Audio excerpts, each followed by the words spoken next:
Hey everyone, welcome. Project 1. Project 1 is now available. We got it out Saturday afternoon, and so I put the due date a little later than I'd originally intended. It will be due 2 weeks after it was put out, so not this coming Saturday, but the Saturday after that at midnight is when Project 1 is due. It's a lot of work, so please get started early. Homework 3, which is due this Wednesday, is designed to give you practice on some of the skills you'll need to complete Project 1, especially the run length encodings in Project 1. There are handouts available that give you some of the code that we're going to go over in this lecture so that you don't have to copy that particular code down in a big hurry while I'm talking about it. So please pick up a handout if you haven't got one already.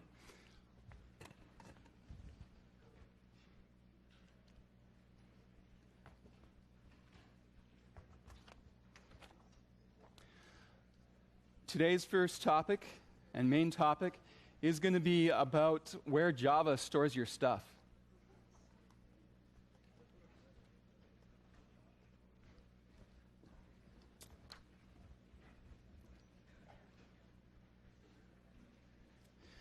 And Java pretty much stores your stuff in two places called the stack and the heap. So we'll learn about those. They are both pools of memory, open-ended pools of memory. The simpler one is probably the heap, or at least the simpler from an outsider's view. And the heap is where Java stores every object. And arrays are objects, that includes all the arrays.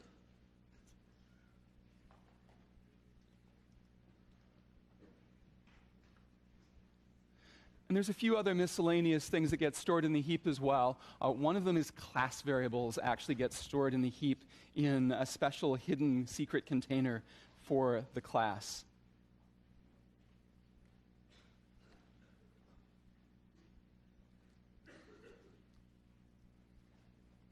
Remember, class variables are the ones that we declare static in a class. Then there is the stack.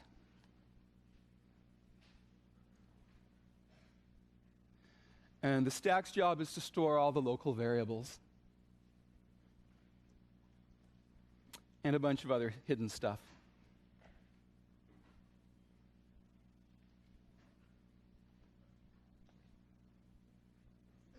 And it's worth remembering that the parameters you pass to a method are local variables. So this includes the parameters.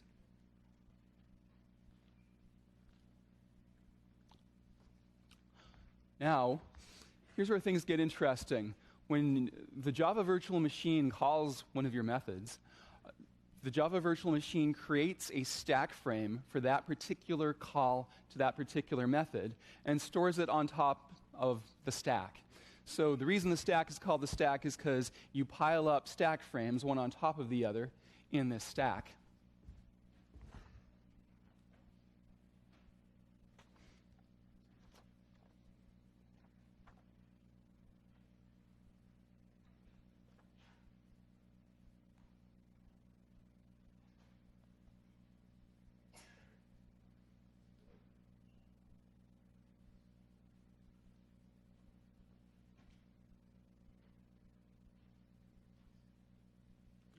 Where'd it go?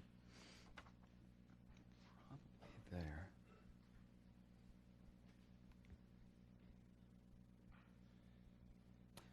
Stack frames are also known as activation records.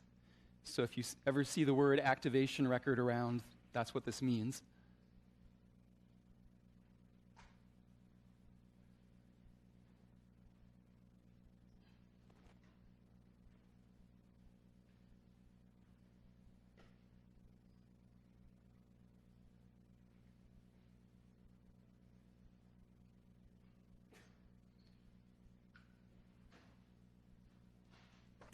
And so that stack frame has slots where it stores all of the parameters that are input to the method and all of the local variables that are declared at any point in the method. Yes? So you said that the heap stores with all arrays and objects, Mm-hmm. and also local variables. Mm-hmm.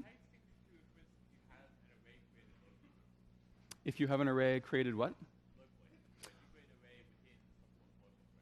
So if you create an array within a method, then when you construct the array with the new command, that array gets constructed on the heap, but there is a reference to that array as well, and that reference is on the stack. One way that Java differs from languages like C and C++ is you can't declare arrays on the stack. You can do that in C, you can't do it in Java. What that means that if you create an array, Mm-hmm. if you already have a reference of some kind outside the local frame, Mm-hmm. you create an array in the local frame, and if you find the reference outside the frame, that array you created, Mm-hmm. it means the array will still be accessible outside that frame. That's right. So you can create an array inside a method, return, say, a pointer to that array, or some other way make that array accessible to outside methods, and then it's still there and still available to other methods after that method returns.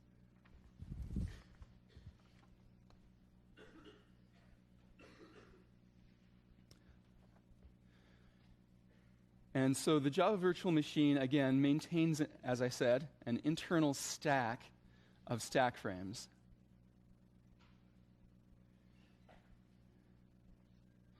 And in that stack, main is always at the bottom, because we always start with the main method, and the top of the stack is whatever method is executing right now. So I want to draw an example of this. So what I'm going to do is I'm going to divide my page into two sides, and everything on the left is going to be the stack, and everything on the right is going to be the heap.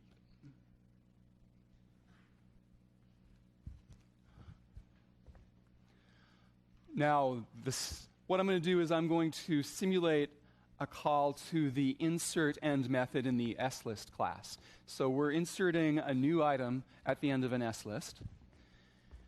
And stack frames are going to be built up starting from the bottom of the stack and building up. So at the very bottom of the stack, we're going to find the main method. So specifically, let's suppose I'm running test code in the slist class, and that test code is in the main method. Then that's where I start. That's the first stack frame on the stack when we start our program. And that stack frame will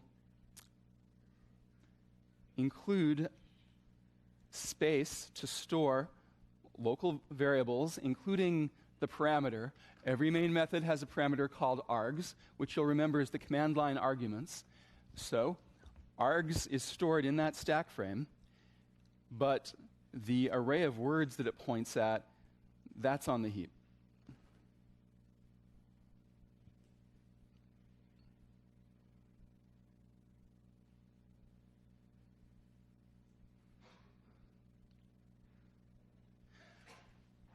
That stuff is set up for you by Java as soon as your Java program starts. You don't actually have to write code to set up that. That's done for you when the main method starts.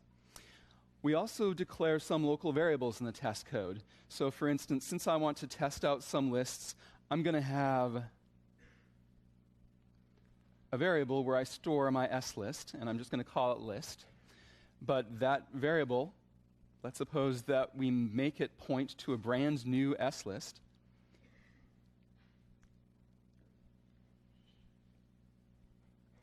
So the head is initially null, the size is initially 0. And then we call the insert end method, passing in a string.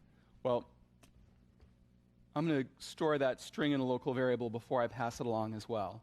Let's just call it str, and this is the string I want to insert at the end of my list.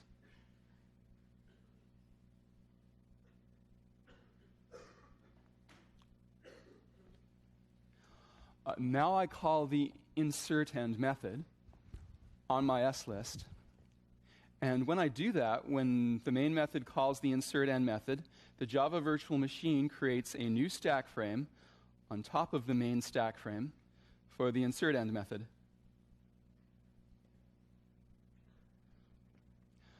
Now, since I called insert end on a specific slist, that slist gets passed in as a parameter called this.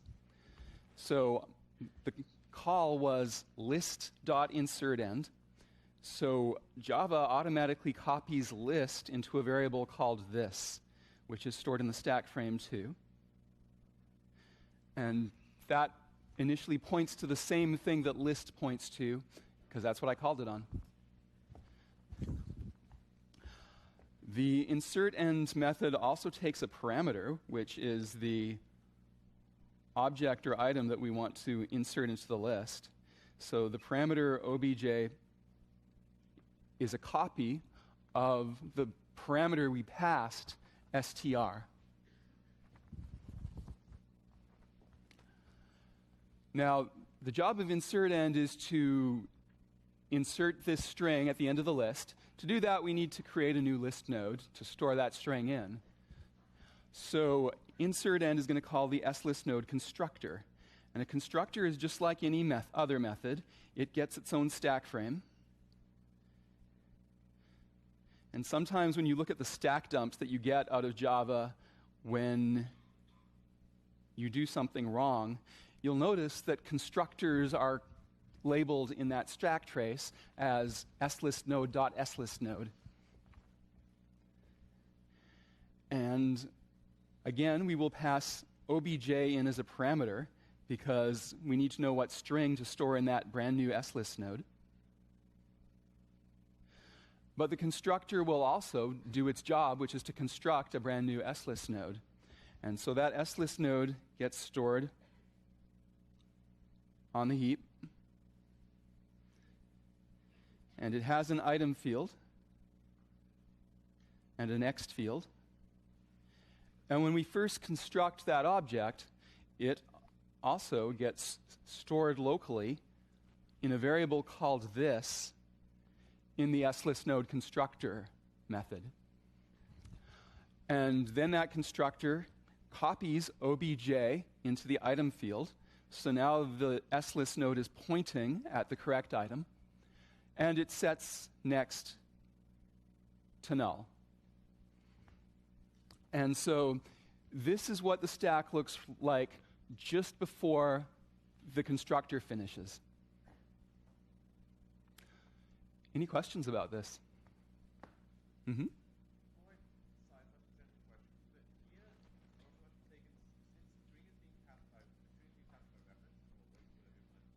Java doesn't have pass by reference. String is being passed by value. But it's the reference that's passed by value. I'll talk about that in a minute too. So the next topic of this lecture is pass by value. Question back there. Can you talk a lot louder, please? I can't hear your voice at all.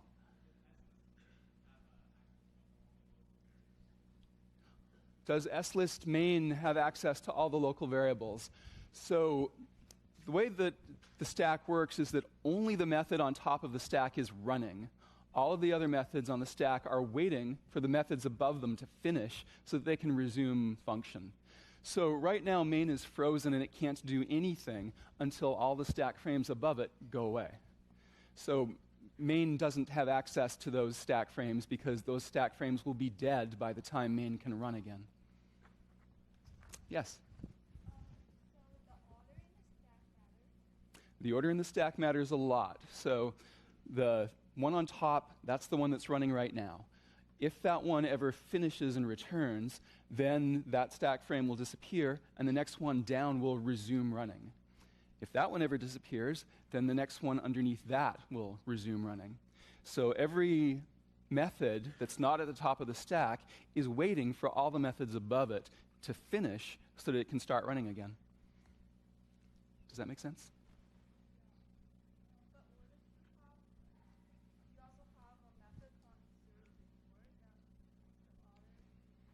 Well, you can't run insert before and insert end at the same time.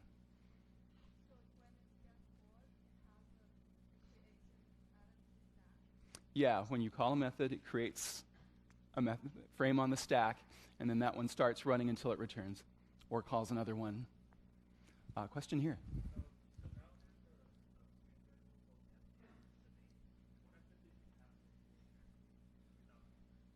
Oh, you could have passed in a string directly without declaring it if you wanted to, sure.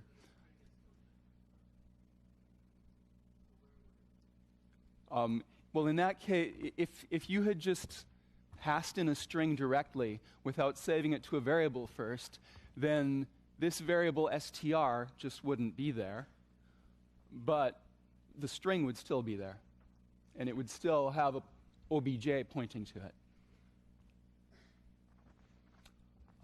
Question here. Is the volume too high?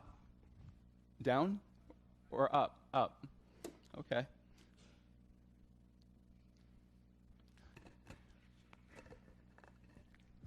This is about as high as it goes, so I hope this will work. Question here.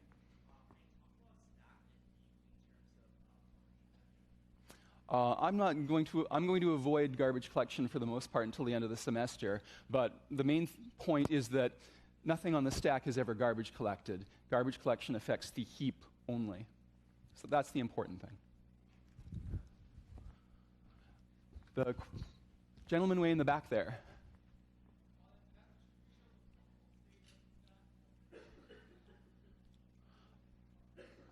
On exams, I will generally give you instructions at exactly what moment in the code's execution I want you to draw the stack. And so that will vary depending on the problem.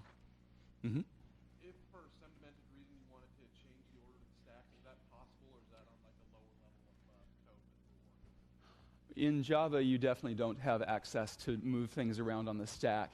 In C, you can do crazy things like that if you know what you're doing, but not in Java. Java defends itself from that kind of thing. Mm-hmm.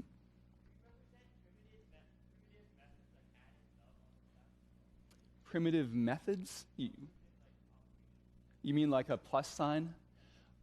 Primitive operations like adding 2 ints never creates a stack frame.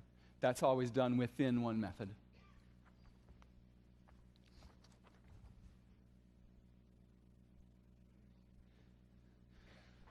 So as I said before, the frame on top at this moment is always the one that's executing right now. The ones underneath it are frozen, waiting for the ones on top to finish.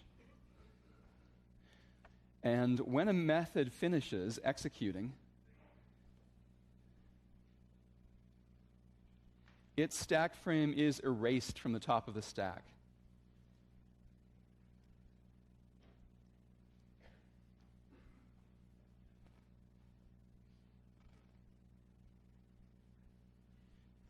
And when a stack frame is erased, its local variables and parameters are erased with it. You can never access those local variables directly again. So if there's anything you want to save, you'd better store it in an object or return it to the calling method. And I want to point out that the java.lang library has a method that's really useful for debugging sometimes called thread.dumpStack.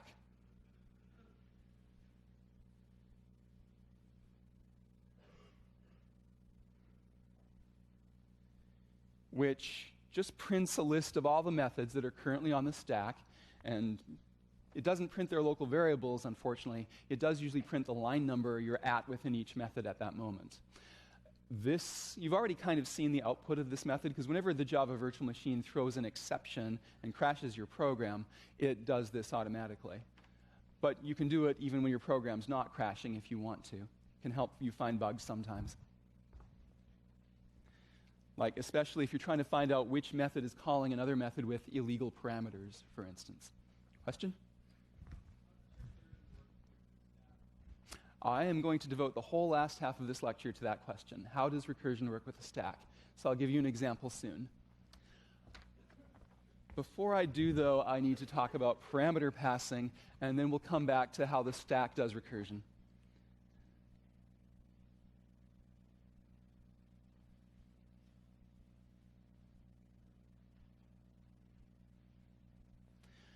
So, as in Scheme, Java passes all parameters by value.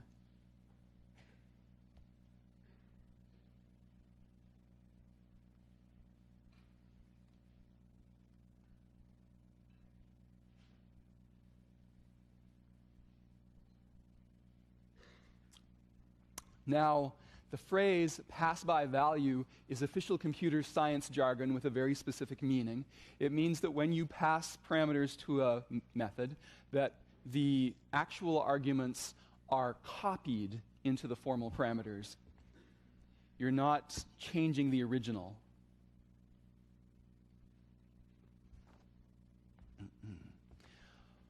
This is different from some languages. Some languages allow you more than one way to pass parameters. You can pass by value, you can pass by reference in C, for instance, or at least in C++. Here you can't pass by reference. You can only pass by value. So when you pass by value, you get a copy in your local stack frame. Changing that copy won't change the original. To demonstrate that, you have some code in the handout that I've made available that, let's start with this method called doNothing in the intBox class.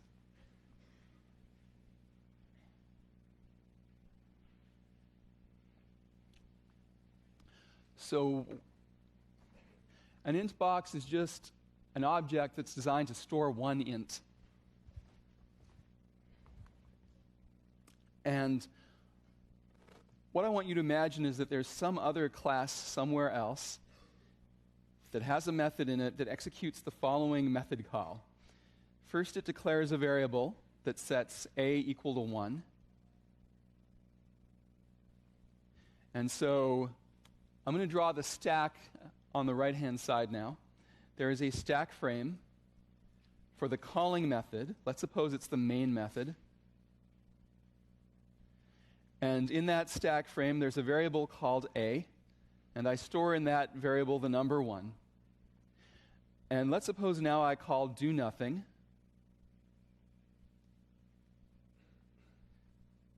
on a. And my goal here is I would like to set a to 2 instead of 1. Will the doNothing method do that? Well, here's what happens. We call the doNothing method. It gets its own stack frame. It has a parameter called x. And because we always do pass by value, we copy this 1 from the box A into the box x when we call doNothing on A. So now I have my number 1 is copied into the box x. The doNothing method does one thing. It sets x equal to 2, erasing the original value of that parameter. So that 1, bye-bye, you're now a 2. Now the doNothing method is finished. So when Java finishes executing a method, it erases its stack frame from the stack forever. And now we come back to the original main method, and the main method can continue to run. And you'll notice that a is still equal to 1. The doNothing method, as befits its name, did nothing of importance. Whatever it did do is now erased. So you cannot change the original variable a by changing the parameter that you've passed in the doNothing method. Sometimes you want to be able to pass information that can be changed so that the called method can communicate information back to the calling method. This is the wrong way to do that. What's the right way to do that? There's several. One's the return statement, of course. But another one that's interesting is to have an object that you store the information in, and you use that object as a way of communicating that information back and forth between the two methods. And so that is what the second example here does.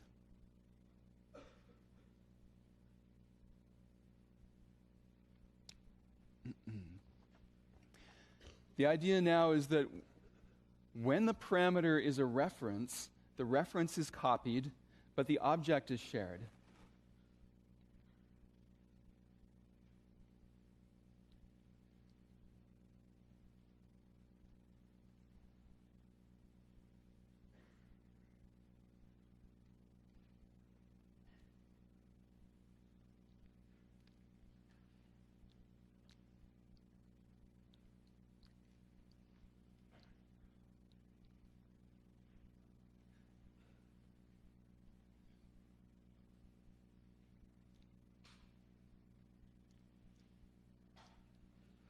So let's see how that works. I'm going to now divide a little bit of my space here into both a stack on the left and a heap on the right.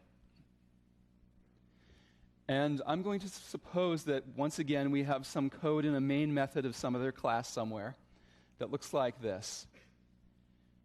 First, it constructs an int box.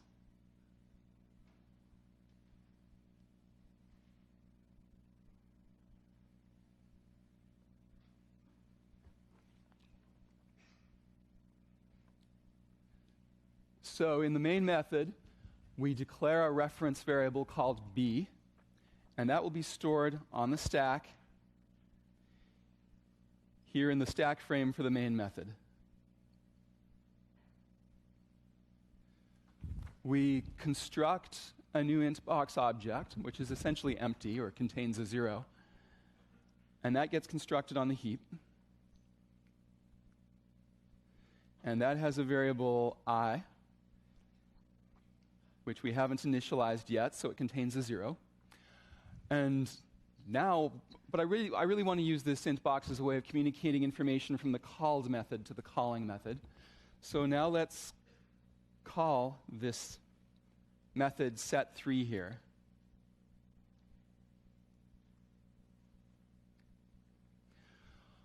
So I call set3 with the parameter b. The Java virtual machine creates a new stack frame for the set3 method that I have called.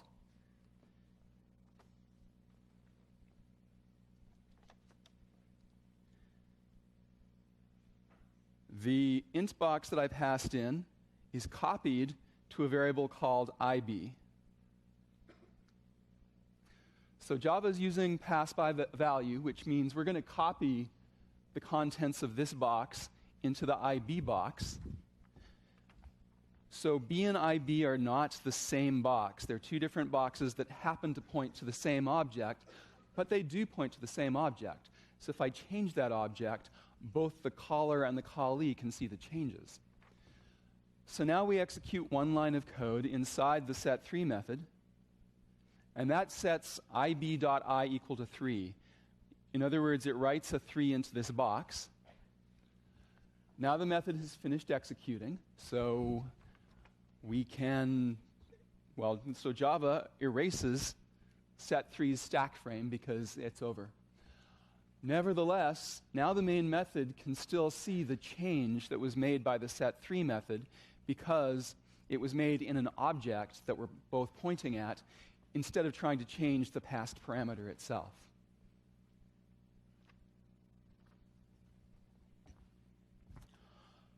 I have one more example, which is very similar to this one, but this example is meant to show you a common programming error.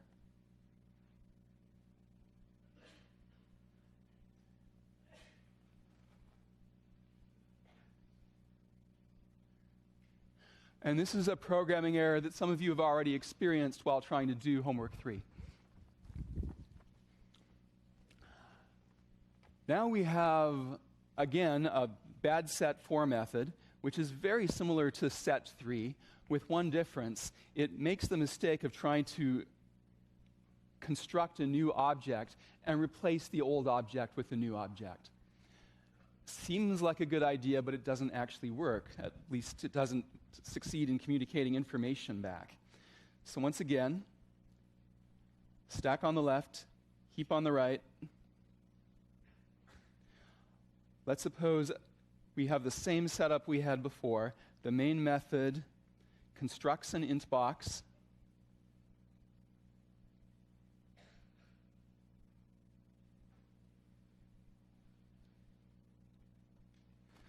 And then, but then instead of calling set3, we call bad set4.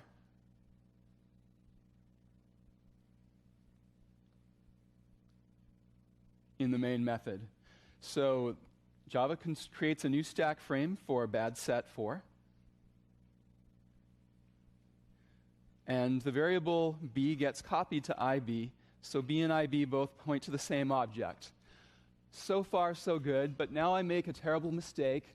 I try to replace that int box with a brand new int box to store my new number in. So what happens is now bad set 4 is constructing a brand new int box object and replacing the reference to the old one with a reference to the new one. So now IB points to this brand new object, and we store 4 in that object. Now the bad set 4 method is done, so Java erases its stack frame. And has bad set 4 succeeded in communicating the number 4 back to the main method? No, it hasn't, because the main method still has the original box. That box that has the 4 in it isn't actually accessible. There's no reference pointing to it at all from anywhere, so it's not going to do any good, and it's going to get garbage collected. The similar problem that comes up in homework 3 is some of you tried to take the input array and replace it with a new array. You can't do that. You have to make the changes in the original array that you're given. Are there questions about this? Mm-hmm.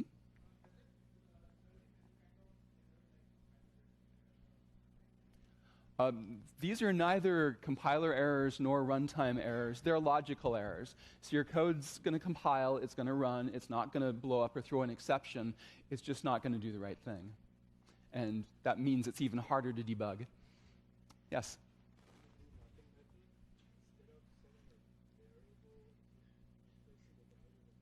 Mm-hmm.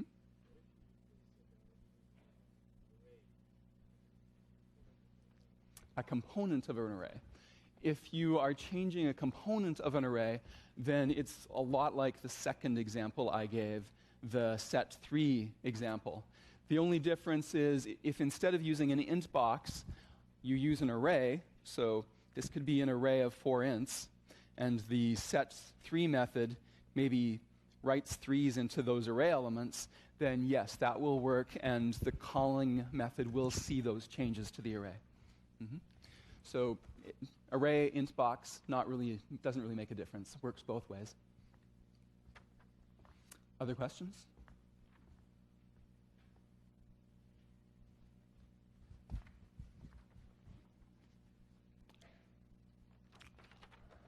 All right, by request, we can now talk about recursion and how that affects stack frames. And while doing that, I also want to give you a useful algorithm, too, that uses recursion and stack frames in an interesting way. So we're going to talk about binary search. Now, when a method calls itself recursively, what that means is that the Java virtual machine will create 2 or more stack frames for the same method. If a method calls itself and then calls itself and then calls itself and then calls itself, well, that's 4 stack frames for the same method, 1 for each call that's currently in progress. But only the top one can be accessed at this instant in time. So to demonstrate that, we're going to look at a recursive binary search method that searches a sorted array of ints and is searching to find out if there's a particular int, like, is the number 3 in this sorted array?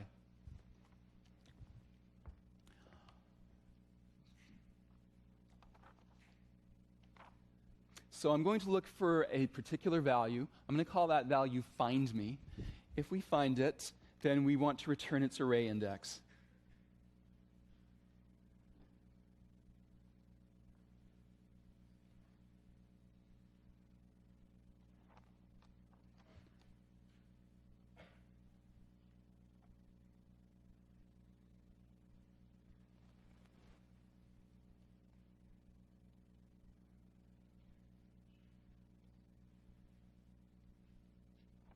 If we don't find it, if it's not in the array at all, then we're going to return a constant that we'll call failure.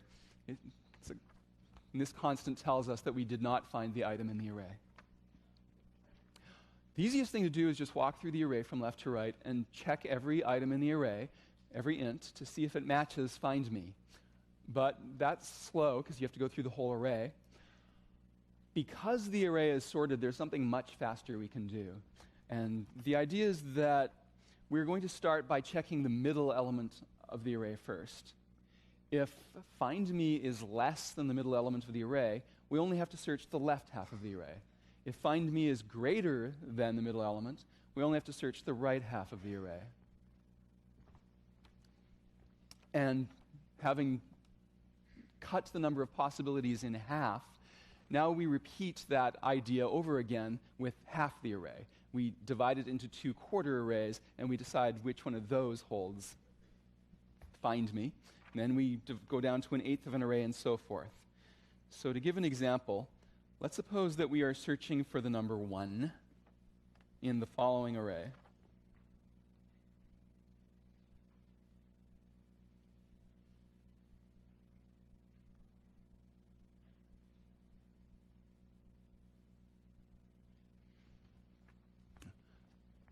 -3, -2, 0, 0, 1, 5, 5.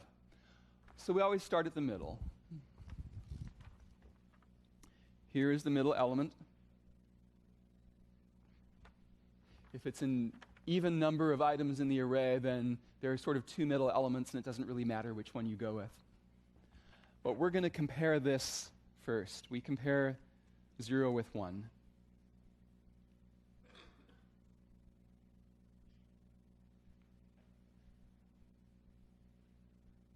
And find me, 1, is greater than 0, so that means that the thing we're looking for has to be in the right half of the array. And so now we're going to recurse on the right half of the array.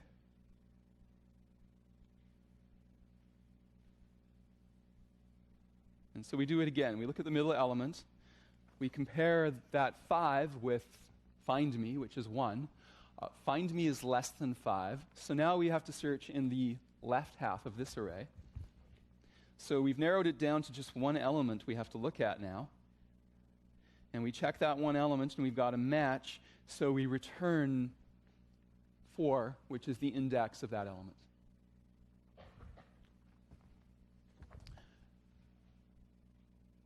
So that's the high-level idea. Let's boil this down to some code. To do that, we need to first figure out what the base cases of the recursion are. And it turns out this recursion has not 1 but 2 base cases.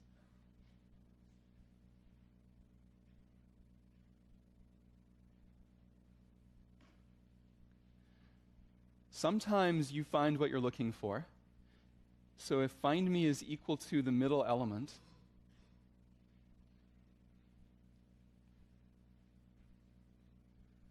then we are happy. We found what we're looking for, and we just return the index of that middle element.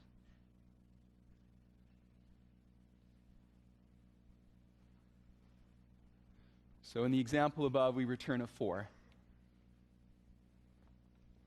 But there's a second case that can happen, which is sometimes the thing you're looking for just isn't there. It's not in the array at all. And you will find that out when you get down to a subarray of length 0.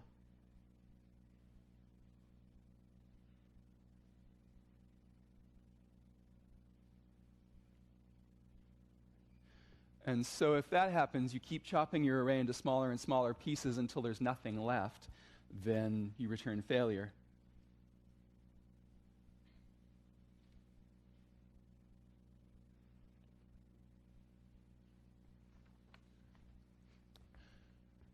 And let me say again that this recursion will only work if the array is actually sorted from smallest to largest.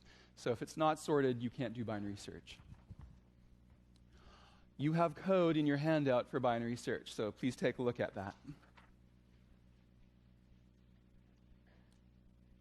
Yeah?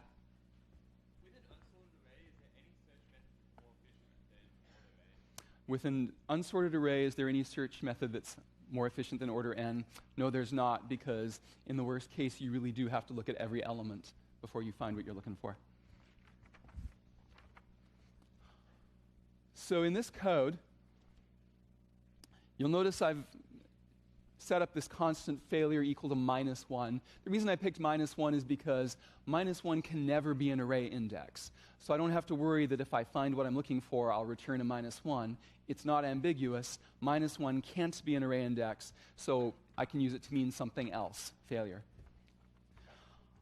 I have a binary search method called bsearch, and it takes as input the array I want to search, called I, and the int that I want to find, called findMe. But because I'm going to do this recursively, it also takes two other parameters. The idea is that when I find the half of the array that I want to search recursively, I don't create a whole new array and copy half the items into it. That would be stupid. Instead, I stick with the existing array that I started with, but I narrow down the bounds of what part of that array I'm looking at. And so to do that, I have two parameters, left and right. And the idea is that I'm only searching from index left to index right. I've ruled out everything else.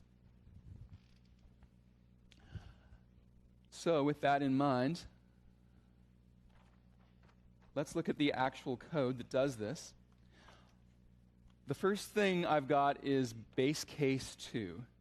So I told you one of the base cases is that when we get down to an array, or subarray of size 0, you're done. You have not found the item. You return failure.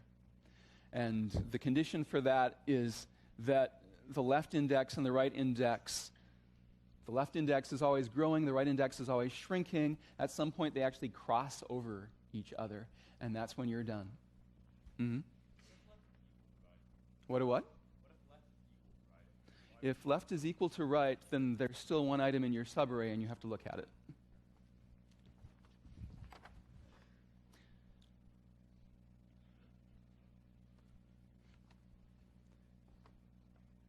The next thing we do, if we're not in that base case, is we figure out what the middle element is of the subarray. So there's the middle element. We call it mid. And we check if that is the element we're looking for. And that gives us our other base case.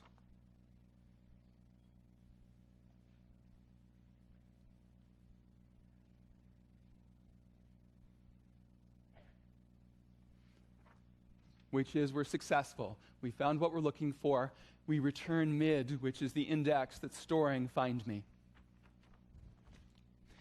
If neither of those two things happen, then we go for recursion.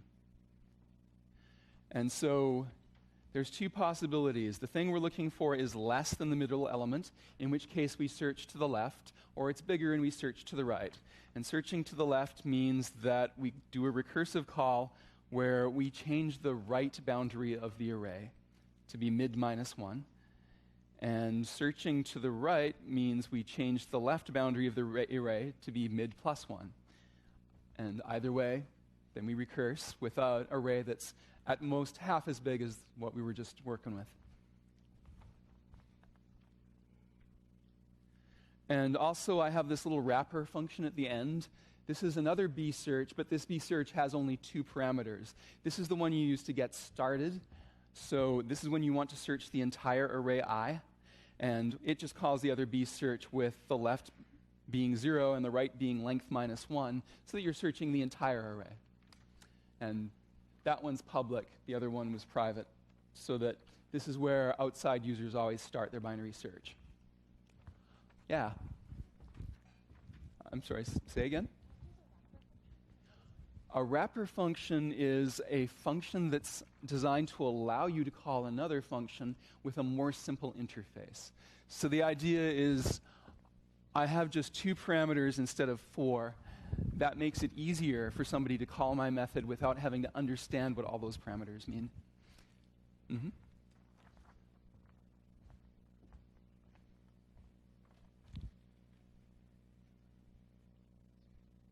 Any other questions on this? Mm-hmm.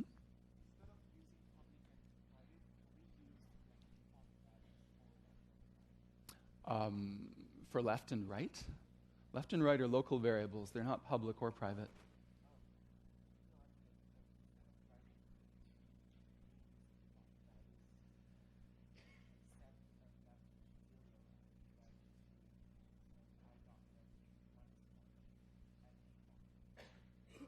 At default. I'm not sure what you mean by that. Can you ask me after class? Thanks.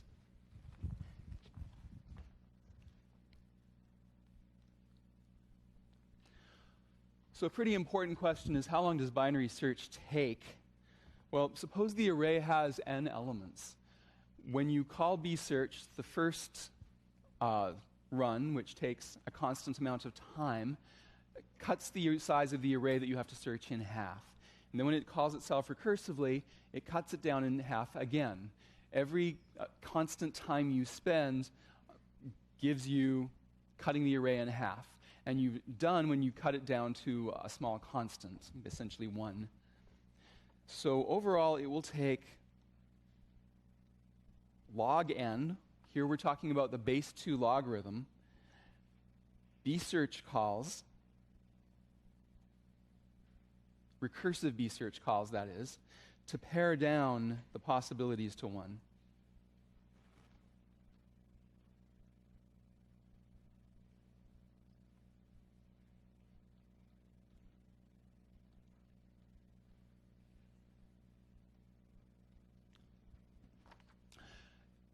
And so we say that binary search runs in logarithmic time in n, the number of items in the input array. By the way, if you're not comfortable with logarithms, please become comfortable with logarithms, because logarithms are so important in analyzing algorithms. Computer scientists need to understand logarithms in their bones. You can find out a little review section in the Goodrich and Thomasia textbook, sections 4.12 and 4.17. And of course, you can, if you don't have Goodrich and Thomasia, you can Google up a whole bunch of stuff as well.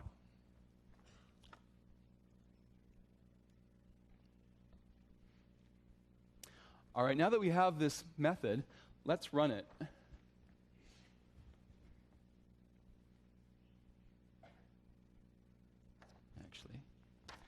This will be mostly stack, but I will leave a little space for the heap.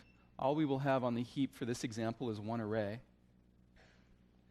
So here's what our stack looks like when we run this binary search. I'll assume that there's some main method at the bottom of the stack.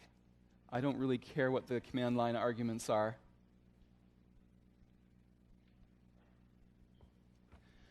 It will call the wrapper bsearch function with an array that we want to search.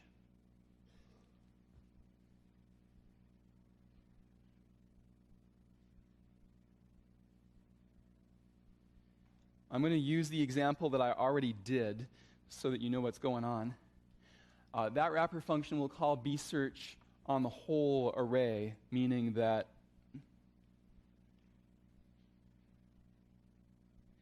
we have left equal to 0 and right equal to 6, because those are the first and last array indices in a 7-int array. We get a copy of the array itself, and I forgot in the bottom stack frame to include the number that we're searching for. So there's a find me here in the bottom stack frame. There's a find me here in the next stack frame. So both bsearch stack frames have that find me equal to 1. Once find me gets started with those 4 parameters, it also has a local variable called mid, which gets set to 3, because that's the average of left and right. So we look at the middle item, the one with index 3. We do the comparison, and then we call bsearch recursively. This time, left gets set to 4 because we decided that the thing we're looking for, if it's there at all, must be in the right-hand side of the array. Right is still 6. Find me is still 1. The array we're searching is still the same. Now we take the average of left and right to give us the middle element again, which is the one we're going to look at. And we compare the int at index 5 with find me, and we decide find me is smaller, so I need to search to the left. So bsearch calls itself recursively again. This time, both left and right are equal to 4.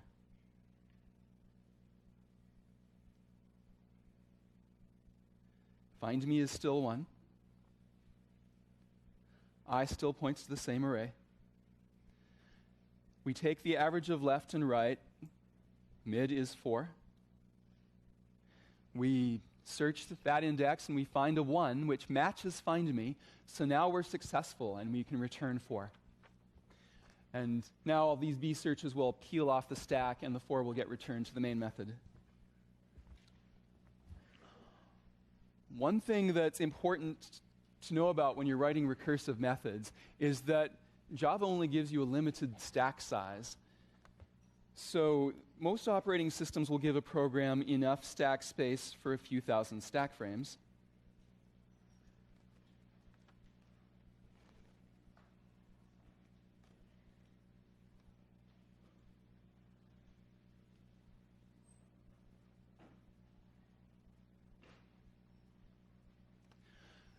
If you use a recursive method to walk through a linked list with 1,000,000 nodes, Java can't create 1,000,000 stack frames. So what Java is going to do is it's going to run out of stack space and throw an exception and your program won't work. So generally it's not good to write recursive methods that will need to recurse 1,000,000 times. But binary search is logarithmic in the size of the input. On modern computers, you can only have room for 2 to the 64 bytes of memory, so there can't possibly be more than 64 stack frames in a binary search on any amount of memory you can handle. Therefore, there's enough stack space always to do binary search. And that's it for today. We'll do inheritance on Wednesday. And thank you.